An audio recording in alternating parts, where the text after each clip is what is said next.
Hi everybody, I hope you are doing good. Coucou à tous, j'espère que vous allez bien et j'espère que vous êtes motivés pour cette nouvelle vidéo YouTube. Aujourd'hui, dans cette vidéo, on va parler des contractions. Donc, déjà avant de commencer cette vidéo, je vous avais déjà fait une première vidéo sur les contractions. Donc là, vous aurez du coup la petite feuille qui va s'afficher pour cliquer dessus et pour accéder directement à la première vidéo sur les contractions. Et aujourd'hui, du coup, je vais pas répéter ce que j'avais dit dans cette vidéo-là, vous inquiétez pas. Voilà, aujourd'hui, on va voir d'autres contractions. Les contractions qu'on va voir aujourd'hui sont très importantes. Pourquoi? Parce que quand on apprend une langue, ok, bon, j'apprends le français, super. Et quand une personne vient en France pour, du coup, pour ses études ou pour le travail, on s'en fiche, et qu'elle parle avec un vrai français, eh bien, nous, quand on parle, on utilise plein de contractions.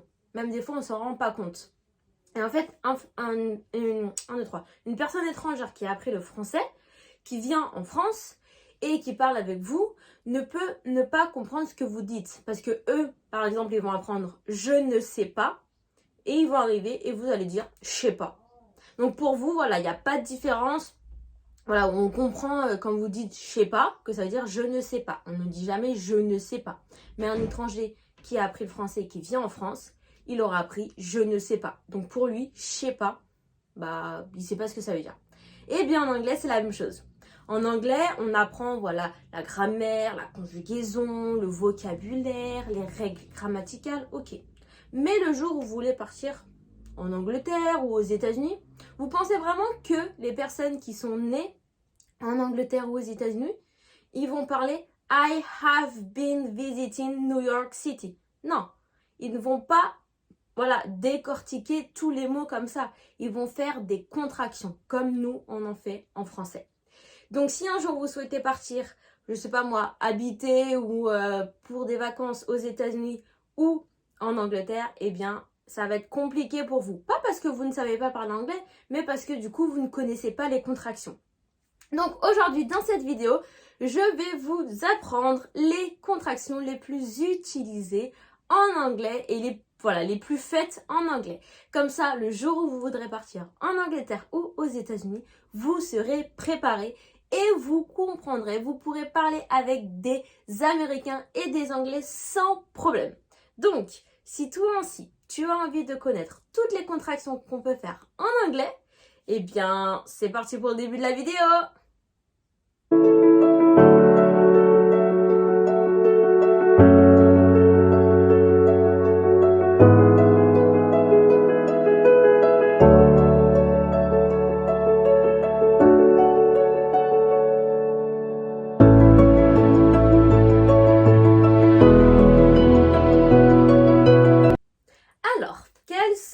Contractions que nous avons en anglais.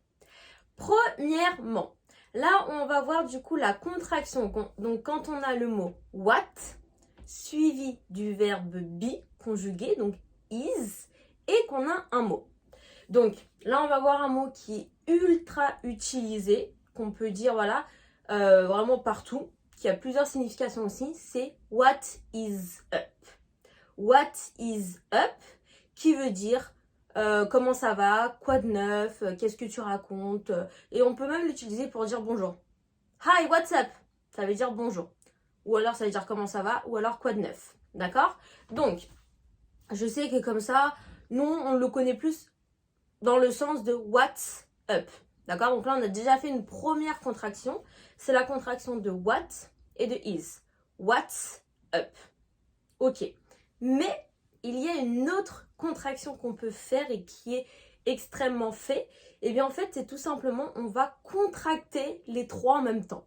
Voilà. Donc soit vous contractez what is, ce qui nous donne what's up, ou alors vous pouvez contracter les trois. Et dans ces cas-là, ça nous donne what's up. Donc la différence entre les deux, dans la prononciation, c'est la prononciation du T. D'accord? Dans what's up ou alors what's up. D'accord? On ne prononce plus le T. D'accord? Bon, après celui-là, voilà, si on dit hey, what's up? Vous pouvez comprendre que c'est what's up. Ok? Mais du coup, voilà la première contraction. La deuxième, Donc toujours avec what is, mais cette fois-ci, si on en ajoute un pronom après. Donc par exemple, what is her name? What's her name? Ou alors si on veut carrément contracter les trois, on va dire what's her? What's her name? Faut savoir que les contractions en anglais, c'est vraiment une façon de parler plus rapidement. C'est comme je vous ai donné l'exemple tout à l'heure, je sais pas, voilà, je ne sais pas, non, je sais pas, ça va plus vite. Bah là c'est pareil, what's up, ça va plus vite que what is up, ok? What's her, ça va plus vite que what is her, ou alors même what's her, ça va plus vite, what's her. D'accord? Donc en fait, les contractions là qu'on va voir aujourd'hui, c'est vraiment des contractions où tous les mots sont regroupés pour que ça soit plus rapide à dire. Donc voilà, donc on a what's up, ou alors what's her ou what's her. Ok? Donc voilà pour les premières contractions. Ensuite, maintenant, on va voir donc quand on fait une contraction avec un mot ou un verbe et la préposition to. D'accord? Donc par exemple, le verbe have to. Donc déjà, première chose par rapport à la prononciation. Le verbe have, d'accord, donc ça se finit en VE, donc on fait le son V. Parfait. Mais le verbe have to, eh bien on ne fait pas un son en V, mais en F. D'accord? Have to. D'accord? Je ne dis pas I have to go, je dis I have to go. Déjà, ça c'est une première chose par rapport à la prononciation. D'accord? Parfait. Maintenant, si on veut contracter du coup le verbe have et la préposition to, on va dire hafta. Donc toujours avec le son F, mais du coup la fin ça sera en ta. Hafta. Si je veux dire je dois y aller, I have to go, I have to go. D'accord? Donc voilà. Si jamais vous entendez hafta, vous devez savoir que c'est la contraction entre have et to. Have to, hafta. I have to go, I have to go. Ok? Maintenant, le même verbe, mais du coup, à la troisième personne du singulier. Has to. Donc là, c'est la même chose. Has to. La contraction des deux, ça sera hasta.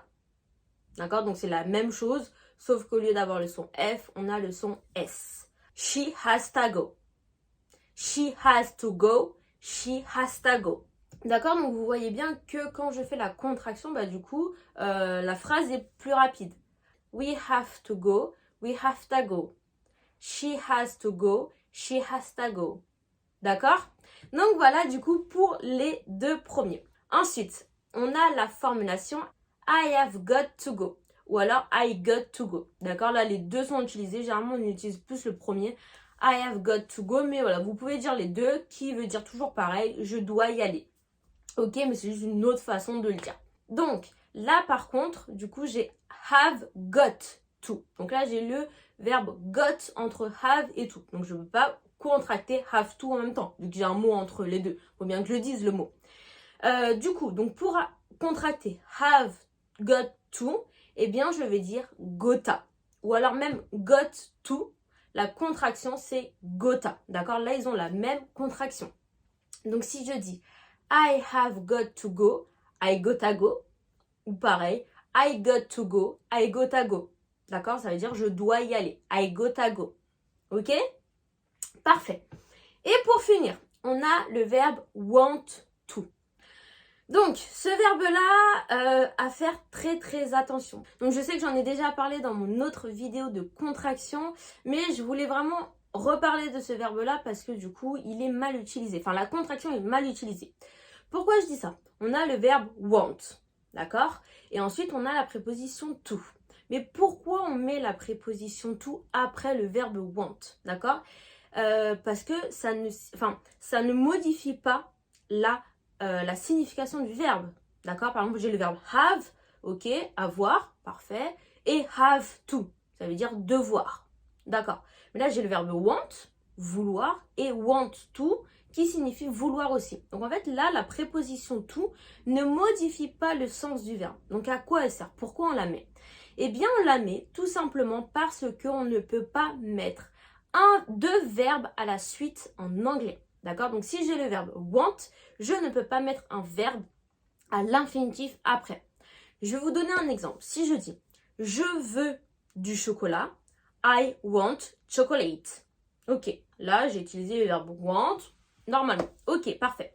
Maintenant, si je dis je veux manger du chocolat, donc I want eat chocolate. Si je la traduis mot à mot, ça me donnerait ça. Mais cette phrase est incorrecte parce que du coup, j'ai le verbe eat qui est à l'infinitif juste après mon verbe want. Et je ne peux pas mettre de verbe à l'infinitif après un verbe. D'accord? Donc pour ça, pour que ma phrase soit correcte, je vais rajouter la préposition to entre les deux. D'accord? Donc on retient que la préposition to, on la met après le verbe want uniquement quand il y a un verbe qui est à l'infinitif après. S'il n'y a pas de verbe, pas besoin de préposition.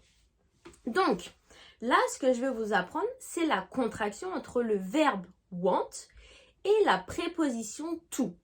D'accord? Donc la contraction des deux, ça fait wanna, avec deux N, attention. Wanna. Parfait. Donc, si on reprend mes deux phrases, je veux du chocolat.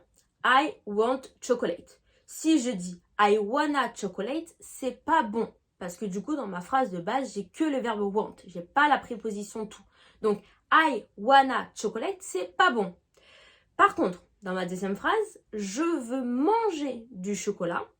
I wanna eat chocolate. Là, c'est correct. Pourquoi? Parce que du coup, j'ai bien dans ma phrase dans ma phrase de base, le verbe want et la préposition to. Donc, je peux les contracter et dire wanna.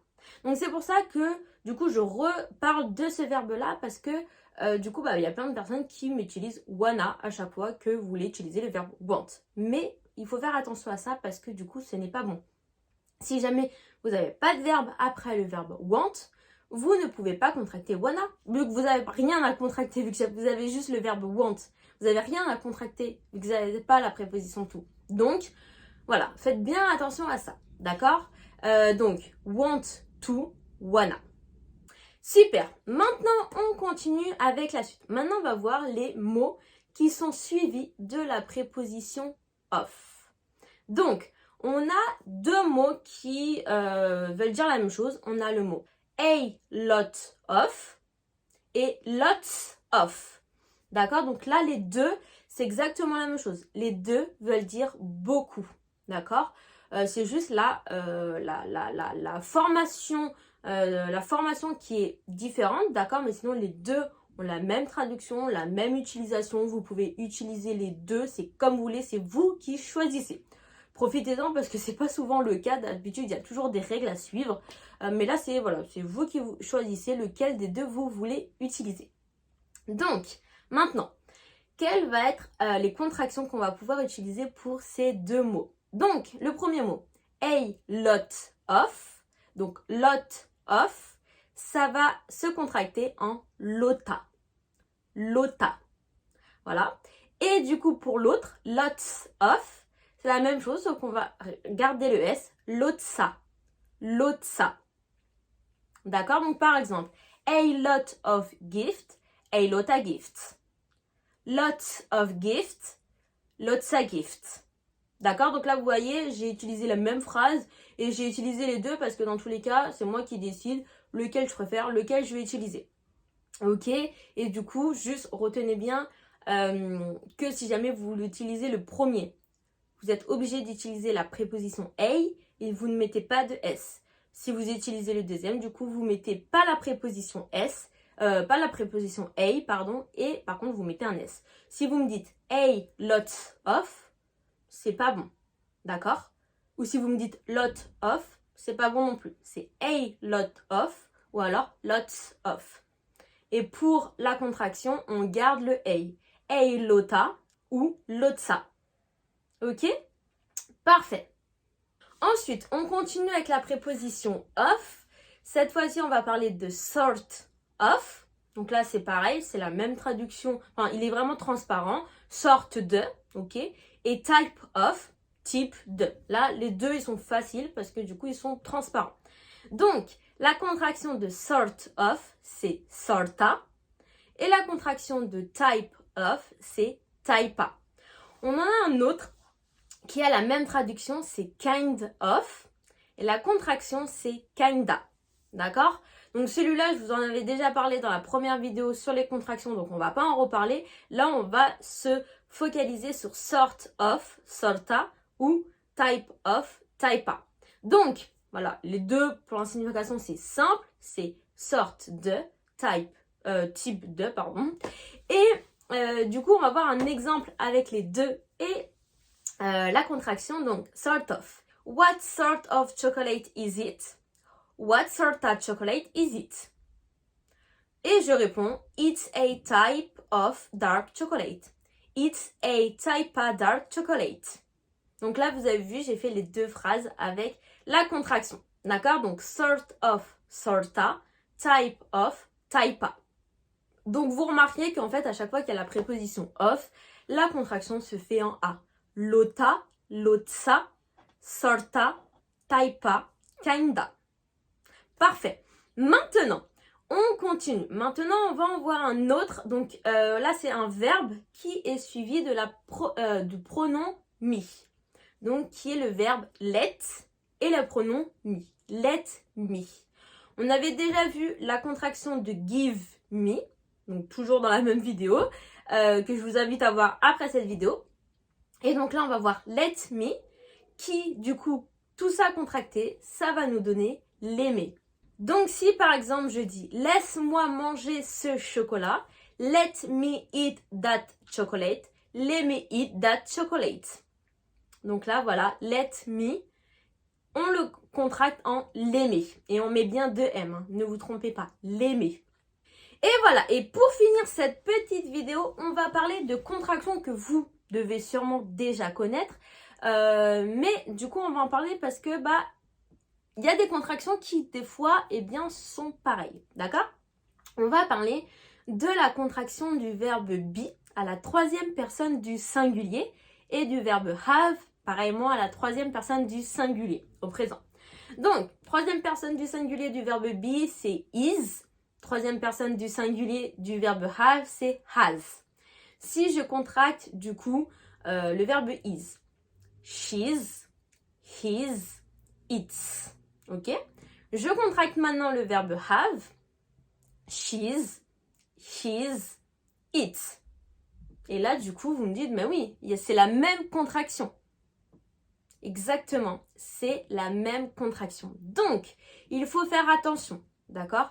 Pour savoir si jamais la personne qui vous parle a utilisé le verbe be ou le verbe have, eh bien, vous devez faire attention à la phrase et surtout à sa conjugaison. D'accord? Si jamais il a utilisé le verbe be, deux possibilités. Soit il a utilisé le verbe be au présent, soit il parle au present continuous. S'il a utilisé le verbe have, soit il a utilisé le verbe have au présent, ou alors il parle au present perfect simple. Pardon, j'ai bugué. Soit il parle au present perfect simple. D'accord? Donc, il faut vraiment faire attention à ça parce que du coup, c'est la même contraction. Donc, quand on fait une contraction comme ça, voilà, vérifiez bien à quelle conjugaison il a utilisé et vous saurez du coup quel verbe il a utilisé. Et on en a une autre qui est pareillement identique, c'est le verbe have au passé, had, et le verbe modal would. On se rappelle le verbe modal would, on l'utilise quand on parle au conditionnel. Et le verbe had quand on parle au verbe have au passé. D'accord? Donc pareil, le verbe had, si on le contracte, ça me fait hide, you'd, she'd, he'd, we'd, they'd. Et le verbe would, c'est pareil.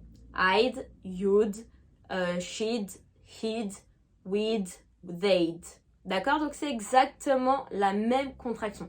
Donc là pareil, si jamais ils font cette contraction, demandez-vous si jamais ils ont utilisé had ou would. D'accord? Si jamais la phrase est au passé ou au past perfect simple, ils ont utilisé had. Si la personne parle au conditionnel, il a utilisé would.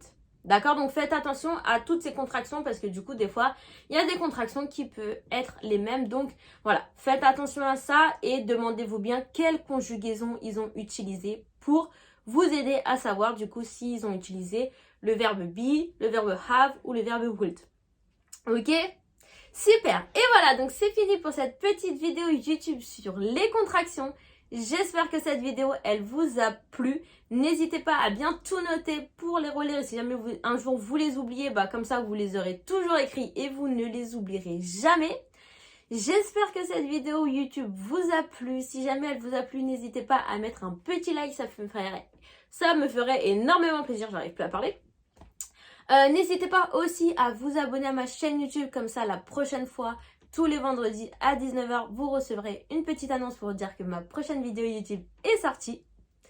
Et en attendant, bah écoutez, je vous souhaite une bonne journée, une bonne soirée. Je ne sais pas quand est-ce que vous regardez ma vidéo, à quelle heure vous la regardez. Donc voilà, je vous souhaite une bonne journée, une bonne semaine, un bon week-end, une bonne soirée, un bon appétit, tout ce que vous voulez.